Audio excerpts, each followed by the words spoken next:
तो हेलो बच्चों, जब हम नीट के एग्ज़ाम की प्रिपरेशन कर रहे होते हैं और हमारे पास चैप्टर आता है unit and dimension and measurement के बारे में, एरर एनालिसिस का टॉपिक आता है, तो वहाँ पे नीट में एक कॉमन सा टाइप का क्वेश्चन है। मैंने ये नहीं कह रहा हूँ कि PYQ है, लेकिन इसी टाइप के काफ़ी क्वेश्चन पूछे जाते हैं बेटा। और काफ़ी का मतलब हर साल पेपर में 1-2 क्वेश्चन ऐसे मिल जाता है।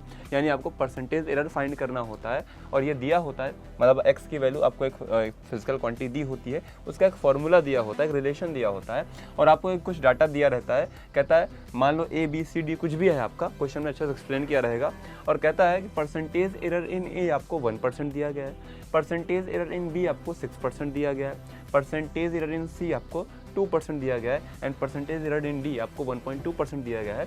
तो भैया अब आपको देखना क्या है, इसमें आपको फाइंड करना है x का परसेंटेज एरर निकालना है। क्या निकालना है? Percentage error of x find करना है। तो परसेंटेज एरर का मतलब क्या होता है, अगर हम रिलेटिव एरर निकालें उसको 100 से मल्टीप्लाई कर दें तो बेटा ये परसेंटेज एरर आता है। यानी मतलब अगर हम a का परसेंटेज एरर निकालें तो delta a upon a into 100 कर देंगे तो परसेंटेज एरर इन A दिया गया है, कितना दिया गया बेटा? 1% दिया गया। देखो ध्यान से, ऐसे ही delta B upon B into 100 कर दो तो वो आपको 6% दिया गया है। तो बेटा अगर आपको परसेंटेज एरर किस में निकालना है? x में निकालना है। तो आप क्या करोगे?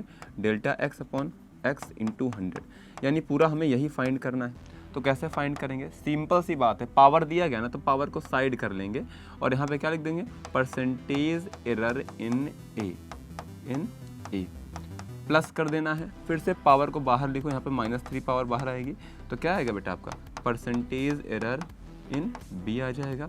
फिर से पावर यहाँ पे देखो, डिवीजन में आपको पता है एरर रिलेटिव एरर होता है, सम होता है सबका, तो यहाँ पे पावर में कोई डिफरेंस नहीं आएगा। फिर से ऐड ही करोगे, पावर कितनी है? 1 है और परसेंटेज एरर इन C कर दोगे और फिर इधर D है, D के साथ पावर कितनी लगी है बेटा? 1/2 लगी है, तो पावर 1/2 यहाँ पे क्या? परसेंटेज एरर इन D आ जाएगा आपका। अब इसी को कैलकुलेट करना है वैल्यूज़ को पुट करके। देखो ध्यान से, ये 2 हो गया, ये कितनी वैल्यू दी गई है? 1% दिया गया है, प्लस यहाँ पे -3 है और B का एरर 6% दिया गया है। कितना परसेंट दिया गया बेटा? 6%, प्लस 1। C का एरर आपको 2% दिया गया है, प्लस 1/2 और D का एरर कितना दिया गया? परसेंटेज एरर 1/2 दिया गया। कितना दिया गया? 1/2। बस चलिए इसी को सॉल्व कर लेंगे बेटा। इसी को आप सॉल्व कर लेंगे, आपका आंसर आ जाएगा। देखिए 2 माइनस प्लस का कितना आएगा? 3 आ जाएगा यहाँ पर, प्लस 2 यहाँ पे 1 आ जाएगा।